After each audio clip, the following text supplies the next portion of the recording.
The city was alive with excitement that evening. A famous concert was being held in the Grand Music Hall, the kind of place where only the best performers played.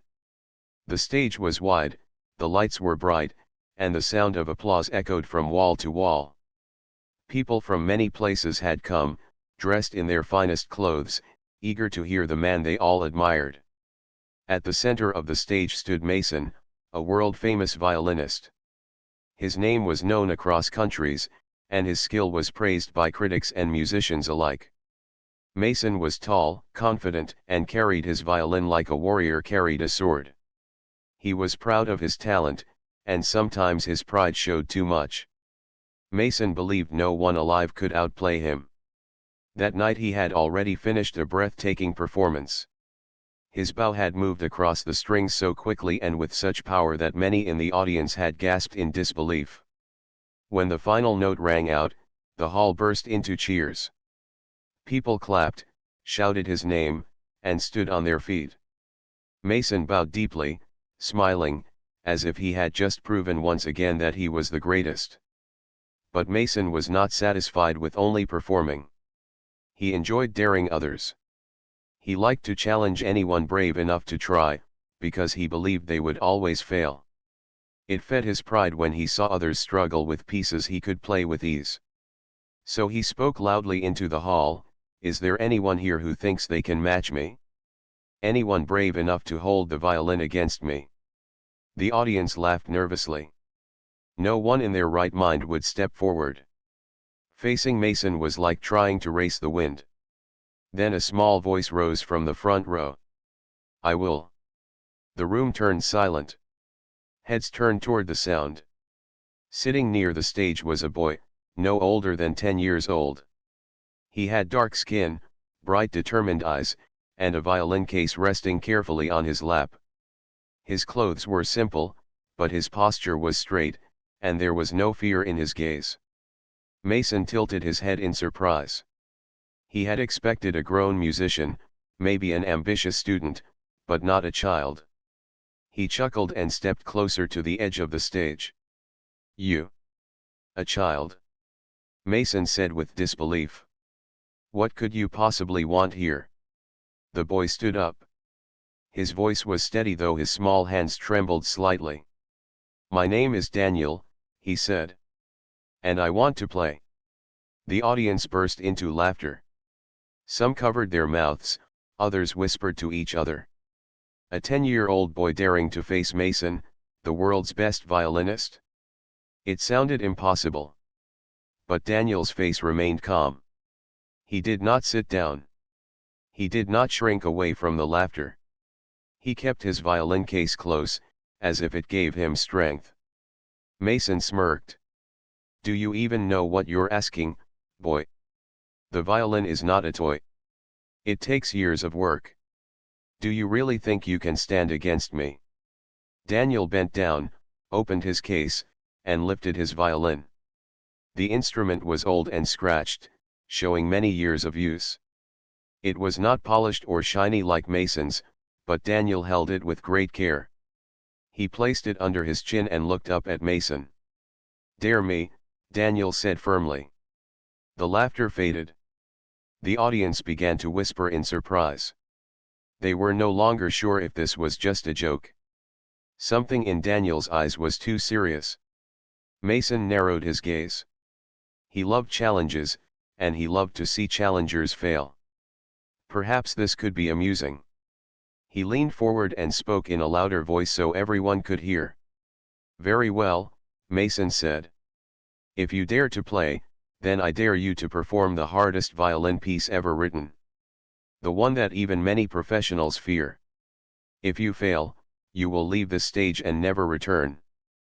But if, by some miracle, you succeed, then I, Mason, will bow before you."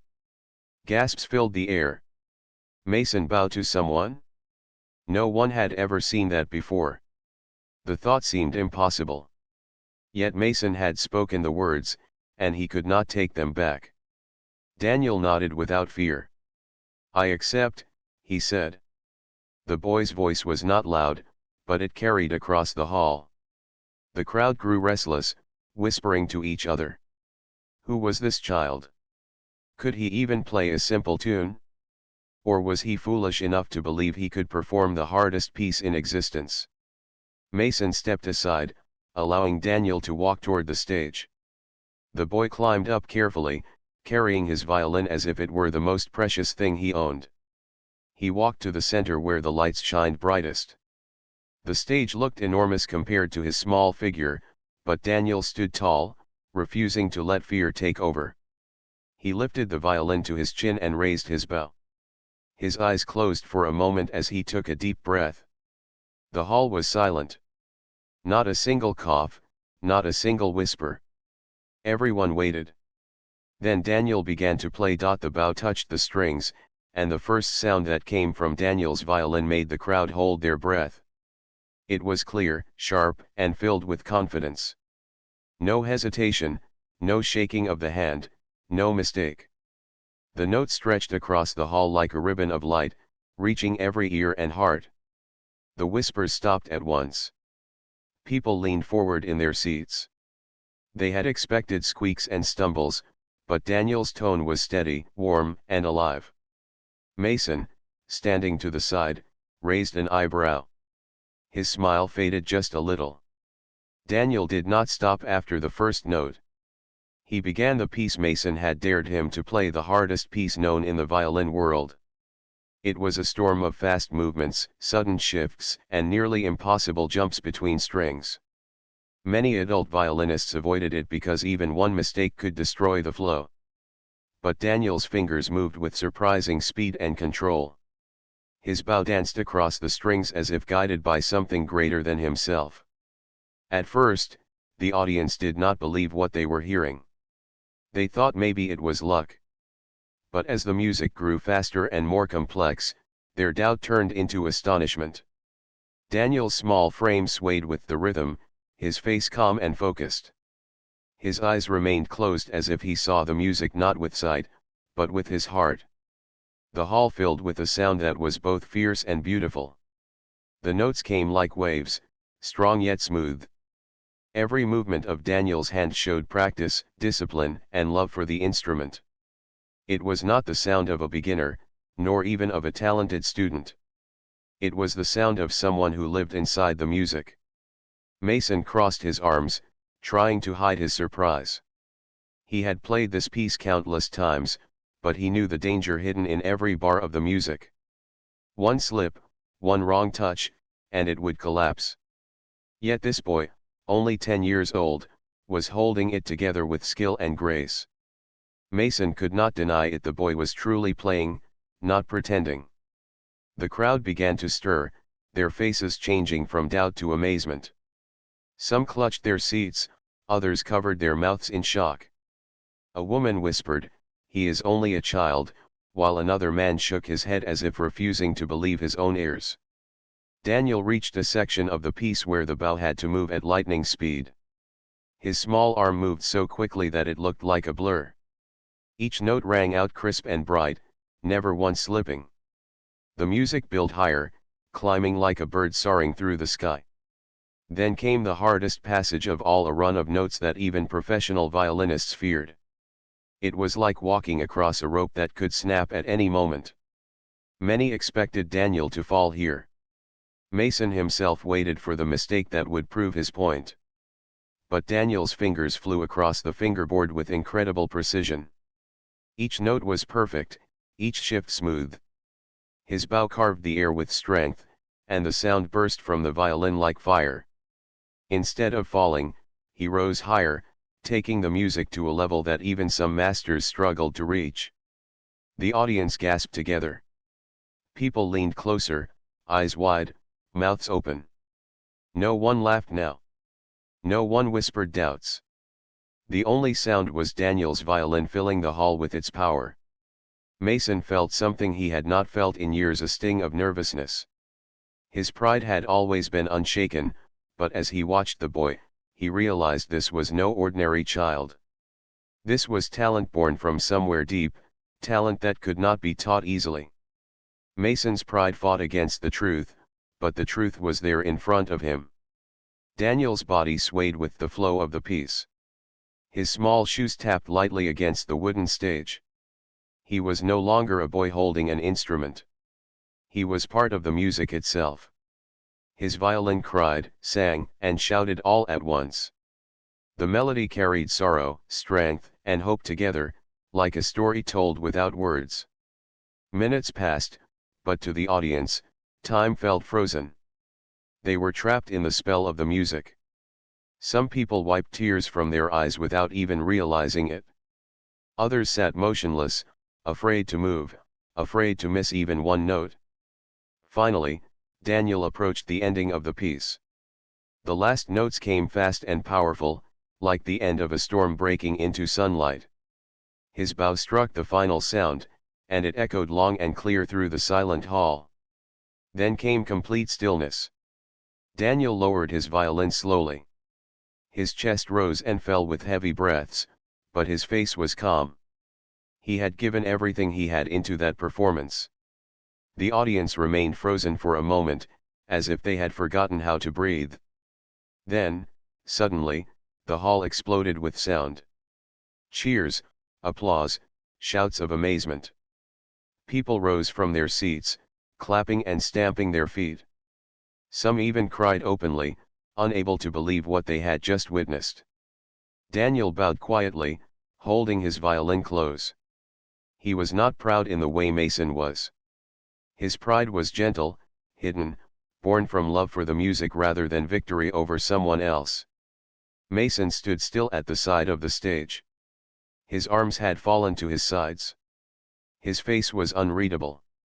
He had seen many musicians, heard many challengers, but never before had a child stood before him and played with such mastery. The dare was real, and the boy had not failed. The question now was, would Mason keep his word?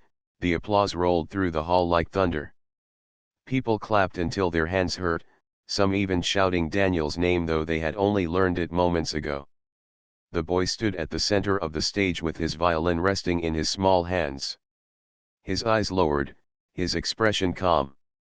He looked nothing like the hero the audience now saw him as, but they felt it all the same.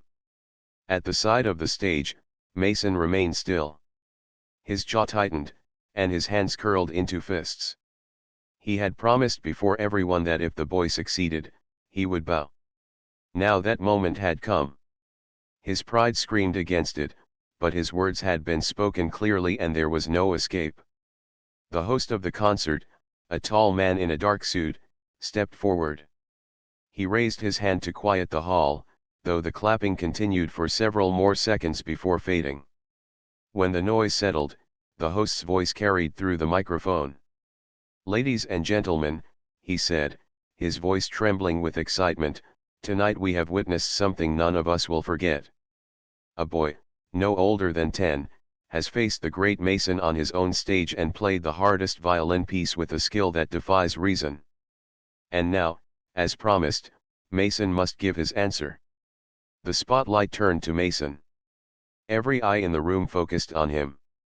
For years, people had only seen Mason as untouchable, as a man who never bent to anyone.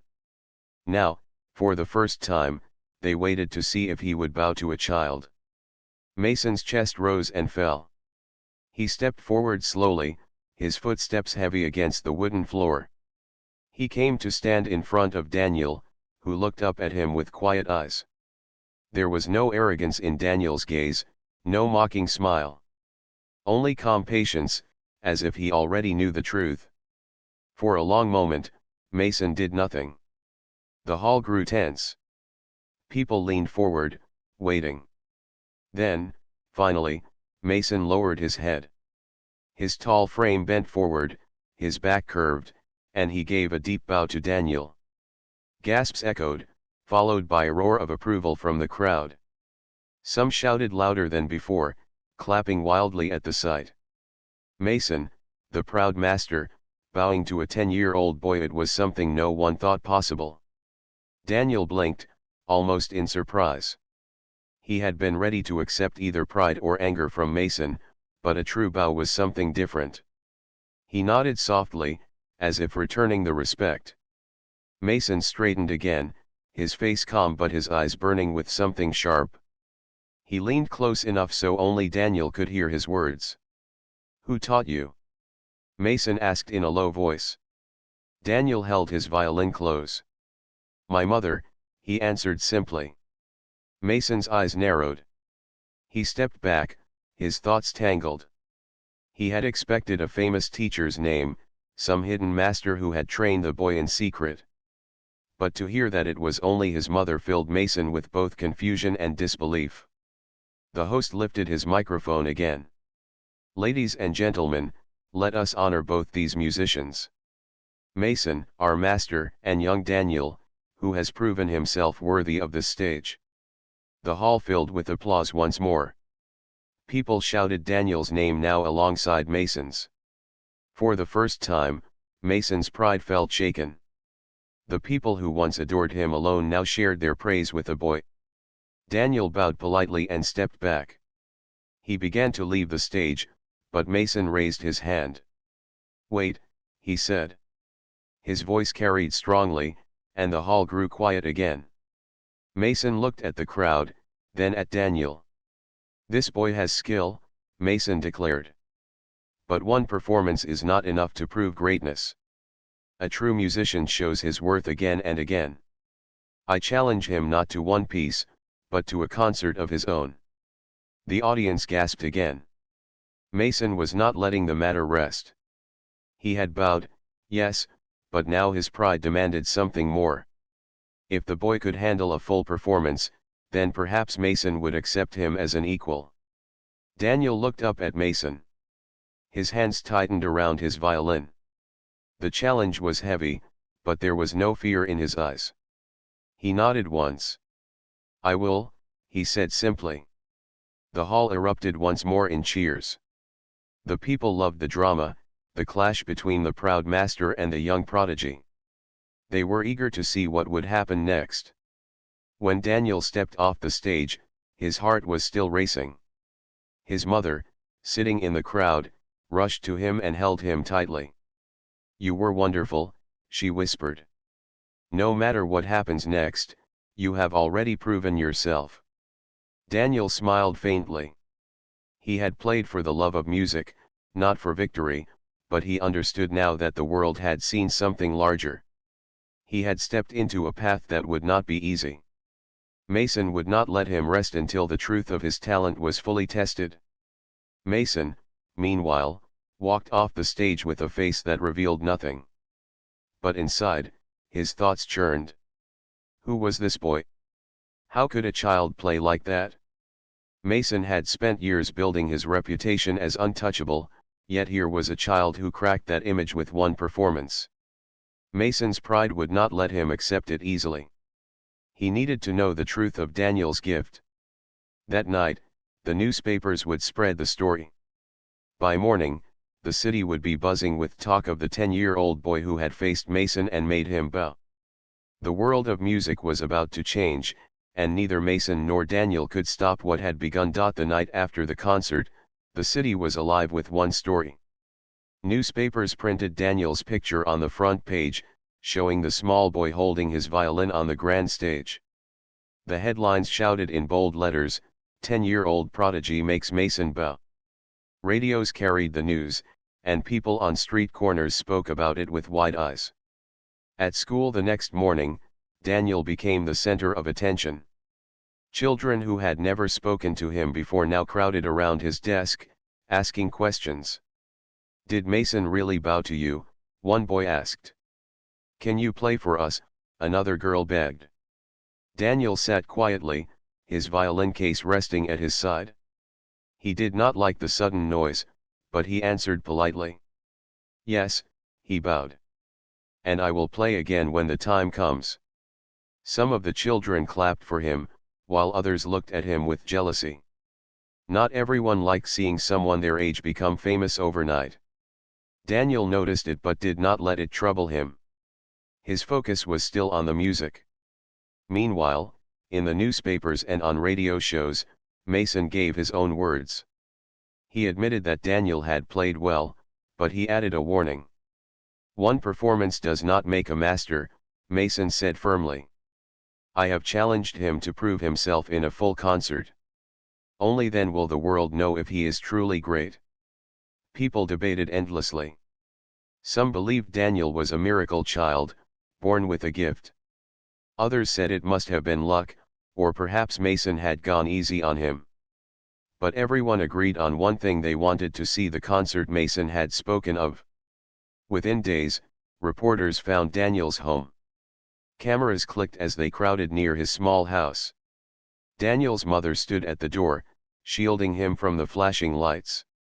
She was proud of her son but worried about the sudden pressure. "He is only a boy," she told them. "Please, give him space." But the world was hungry for more. Invitations came from music halls, letters arrived from faraway countries, and offers of training poured in. Many wanted to claim a part of Daniel's rising fame. Daniel stayed quiet through it all. At night, when the noise of the world grew too heavy, he sat by his window and played his violin softly. The notes drifted into the night sky, calming his heart. He played not for fame, not for challenge, but because the music itself was his friend. Mason, however, was not calm.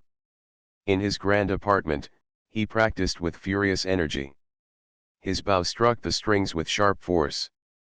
Sweat rolled down his forehead as he repeated difficult passages again and again. For years, he had been the best, but now his name was spoken alongside a child's. Pride burned inside him. He would not let his place be taken so easily. He called his manager and ordered, "Arrange the concert. Make it the biggest hall. If the boy wants to prove himself, let him face the world on the largest stage." The manager hesitated. "Do you truly wish this? If the boy succeeds again, people may love him even more." Mason's eyes flashed. "Then I will see the truth with my own eyes.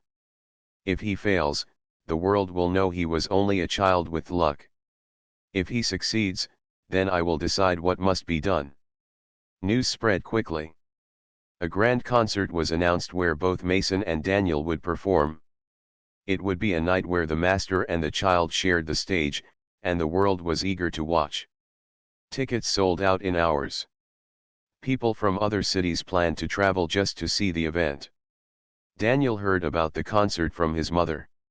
She looked at him with gentle concern. "Are you sure you want this, Daniel? The whole world will be watching. The pressure will be heavy." Daniel nodded calmly. "I want to play. Not to defeat Mason, not to win. I just want to play because the music is mine." His mother smiled softly and kissed his forehead. "Then play with your heart, my son. That is all you ever need to do." In the weeks leading up to the concert, Daniel practiced with quiet discipline. He did not chase fame or think of the cameras. He simply repeated the songs he loved, adding new ones, learning from every mistake. His old violin, though scratched and worn, sang brightly under his hands. As the date of the concert drew closer, excitement grew everywhere. Posters filled the city. Mason versus Daniel, the concert of the century. People lined up at ticket booths even for standing space. Radios buzzed with talk about the event, and newspapers printed stories daily. On the evening before the concert, Daniel stood once more at his window. The city lights glowed in the distance, but he paid them no mind. He lifted his violin and played a soft tune, one his mother had taught him when he was very small. The notes carried warmth, like a memory of childhood. His mother entered the room quietly, listening. "You are ready," she whispered. Daniel opened his eyes and looked at her. "Yes," he said simply. And somewhere across the city, Mason too was preparing. His bow sliced through the air with force, his pride pushing him to perfect every sound.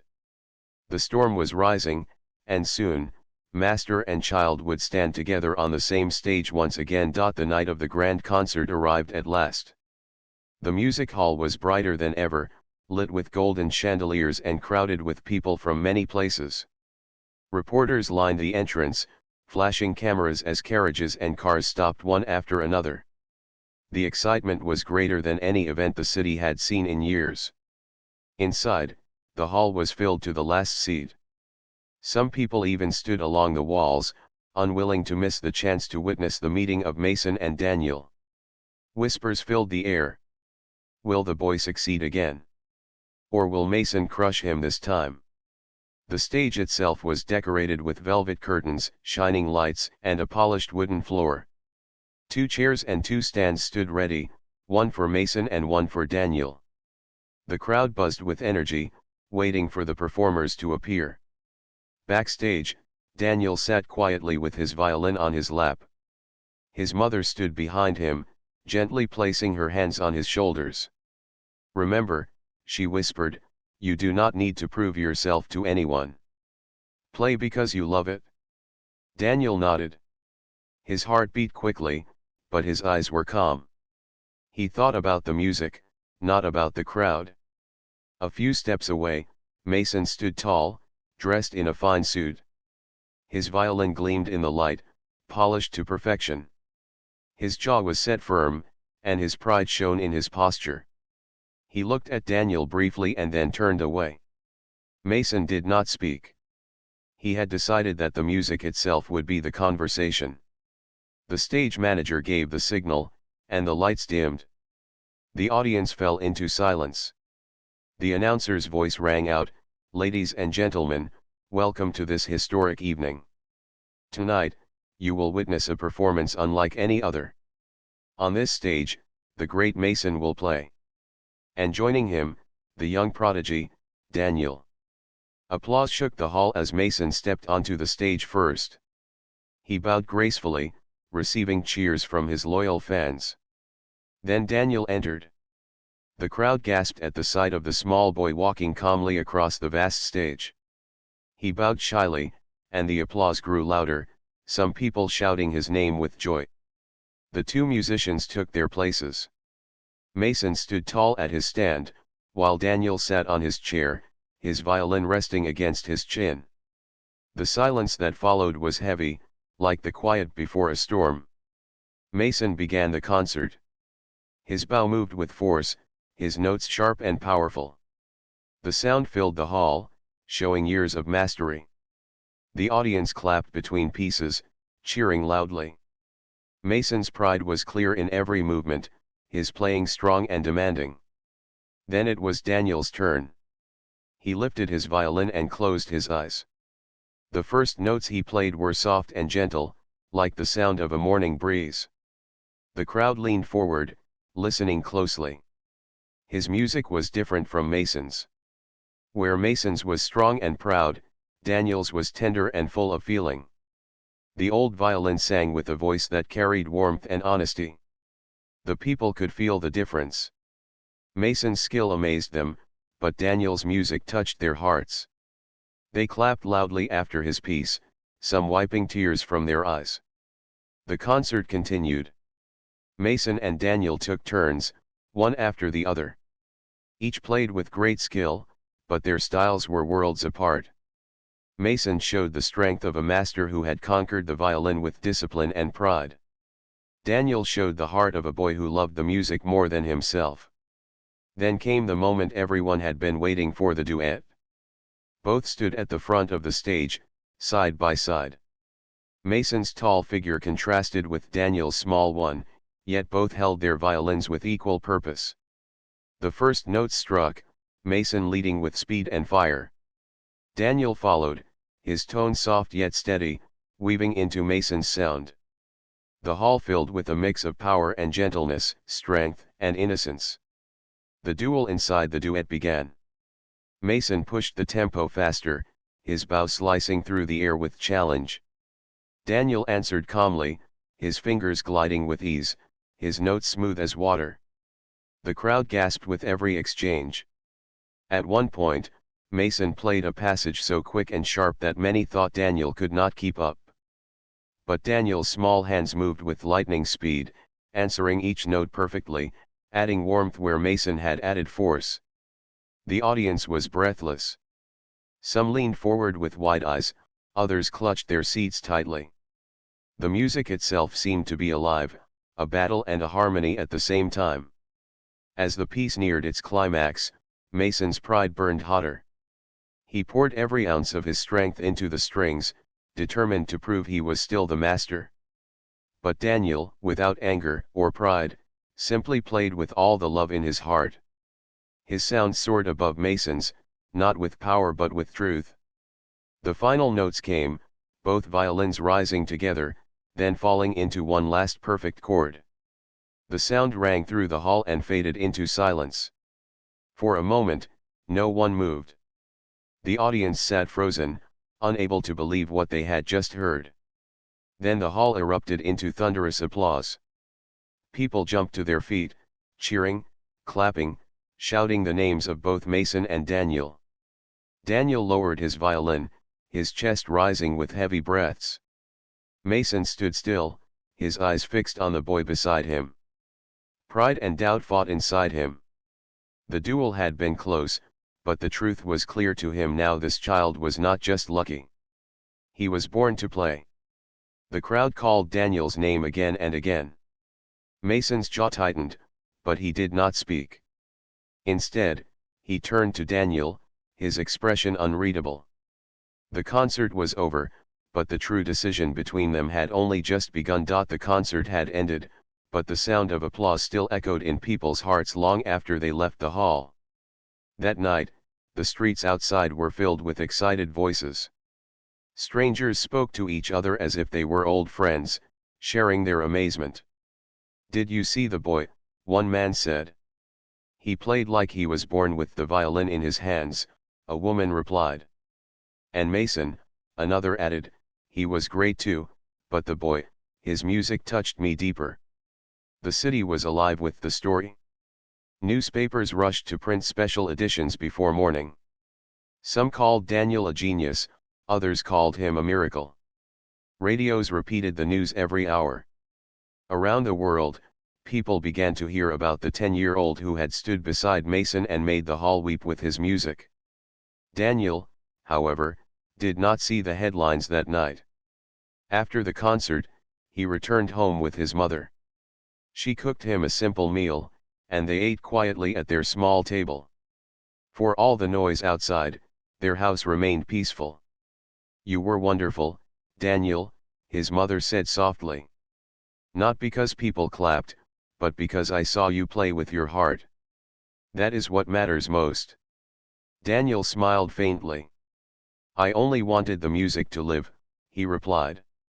He went to bed early, holding his violin case near him as he drifted into sleep. For him, it was never about fame. It was about the music itself. Mason, meanwhile, sat awake in his apartment. He had returned alone, his bow still in his hand, though he no longer played. The sound of the duet echoed in his mind. He thought of the boy's soft yet steady tone, how it had risen above his own fire in the final moments. He poured himself a glass of water and sat by the window, staring at the dark city below. His pride burned. He had spent his life building his name, proving himself as the greatest. Yet here was a boy, a child, who had stolen the hearts of the people with a single performance. Why? Mason whispered to himself. How can a child play like that? For the first time in many years, Mason felt doubt about his own place in the world of music. He was still great, yes, but greatness felt different now. He wondered if perhaps music was more than skill, more than speed, more than power. Maybe it was something deeper, something the boy carried naturally. The next morning, reporters swarmed Daniel's street. They shouted questions the moment he stepped outside. "Daniel, how do you feel after defeating Mason? Daniel, are you ready to become the youngest star in the world? Daniel, who taught you? Where did you learn?" Daniel blinked at the crowd. His mother stepped in front of him and said firmly, "My son will not answer questions today. Please, give him peace." But the questions did not stop. Offers arrived by mail. Invitations came from music schools, orchestras, even foreign countries. Everyone wanted a piece of the young boy. Daniel did not answer any of them. He only kept practicing quietly, the same way he always had. He was not interested in fame. He only wanted to keep learning from the violin. Mason, however, faced a different storm. Critics began to write long articles comparing him to the boy. Some said Mason was still the stronger performer. Others said Daniel had already surpassed him. Mason read every word, and each sentence struck his pride like a blade.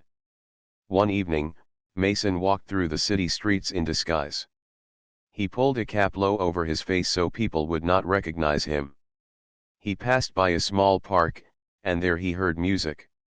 He stopped. Under a tree sat Daniel, playing softly to himself. The boy did not know Mason was near. His notes floated gently through the air, free and light. A small group of children sat around Daniel, listening quietly. They clapped happily when he finished. Daniel only smiled and began another song, this one even softer, almost like a lullaby. Mason stood frozen. This was not a stage, not a contest, not a concert. It was just music, pure and simple. Daniel played with the same love as before, maybe even more. Mason felt something stir in his chest, something he had almost forgotten, the simple joy of playing without pride, without pressure, without needing to win. When Daniel finally packed up his violin and left with his mother, Mason remained under the tree, lost in thought. That night, Mason practiced again, but his playing felt different. The sharpness was still there, but he tried something new. He tried to let the notes breathe, to let them carry feeling rather than only strength. It was not easy, but for the first time, Mason understood what he had been missing. The world continued to talk. Some called Daniel the future of music. Others waited to see what Mason would do next. The tension between them grew, but it was no longer the same as before. Mason no longer only saw Daniel as a challenger. He now saw him as a mirror, showing him the parts of music he had forgotten. The stage had brought them together, but something greater than rivalry was beginning to form. Weeks passed, yet people still talked about the night when a 10-year-old boy stood beside the famous musician Mason and shook the world with his violin. The newspapers kept printing stories. Radio stations replayed the concert. Children everywhere began to beg their parents for violins, hoping they too could learn to play like Daniel. Daniel, however, stayed the same. He still practiced in the little room of his house. He still polished his violin carefully every evening. He still played for his mother when she asked. Fame did not change him, because Daniel never played for applause. He played because the music was alive inside him. Mason, on the other hand, had changed. The man who once lived only for power and glory now found himself searching for something deeper. He remembered the sound of Daniel playing in the park that night, how the boy's notes had floated gently like sunlight breaking through clouds. Mason wanted to feel that again, but it was not easy. One morning, Mason made a bold decision. He sent a letter to Daniel's home. The envelope was plain, but the words inside were written with care. Daniel, you showed me something I had forgotten. You reminded me why I first picked up the violin. I no longer see you as my rival, but as my teacher in a way. I would like to meet you, not on stage, not in front of people, but simply as two musicians. If you agree, come to the old music hall this Saturday evening. Bring your violin. Yours, Mason. When Daniel read the letter, his eyes grew wide. His mother read it too and looked at him with a gentle smile.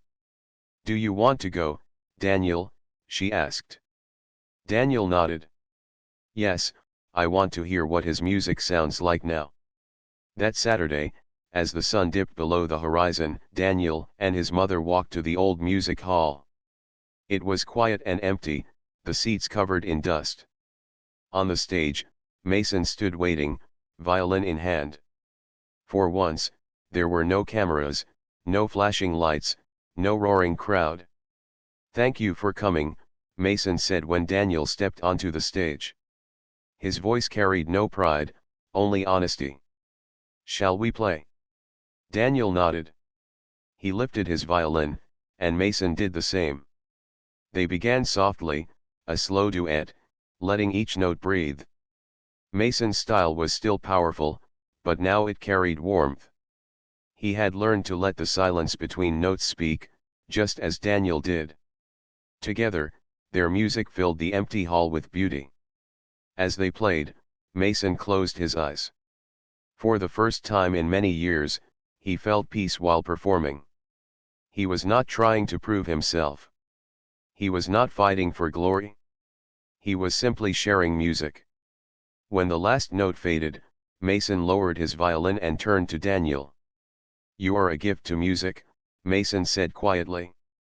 "But more than that, you are a reminder. I used to play only for pride, but you have shown me another way. I want to thank you." Daniel tilted his head and smiled. "I only play what I feel. The music is bigger than me, bigger than anyone." Mason laughed softly. Wise words from someone so young. Perhaps I still have much to learn. From that day, the world began to see something new. Instead of Mason against Daniel, people now saw Mason and Daniel together. They performed side by side in special concerts, not as rivals but as partners. Each time, the crowd rose to their feet, not because one had outplayed the other, but because together they created harmony that touched every soul in the room. Children came in greater numbers to hear them. Some whispered that Daniel was the future of music, while others said Mason's rebirth was just as powerful. The truth was that both were right, for music is not about winning or losing. It is about sharing. Daniel's mother often sat in the front row, her eyes filled with quiet pride. She knew fame would never control her son. He would always play for the love of sound, for the peace it brought, for the way it could heal hearts. Mason, too, found something new in his life. He no longer cared only about being the greatest. He cared about teaching, about guiding others, about leaving behind more than just a name. He even began speaking to young students, telling them, "Do not play to impress. Play to express." That is the lesson I learned from a 10-year-old boy. And so, a rivalry became a friendship. A challenge became a bond. The world had witnessed a duel of music, but in the end, it was not victory or defeat that mattered. It was the birth of harmony between two very different players, one seasoned, one young, but both guided by the same truth. On one quiet evening, long after a concert, Mason turned to Daniel backstage. "Do you know, the night I dared you, I thought I would teach you a lesson. Instead, you taught me." Daniel smiled gently. "Music teaches us all." The two shook hands, their violins resting beside them.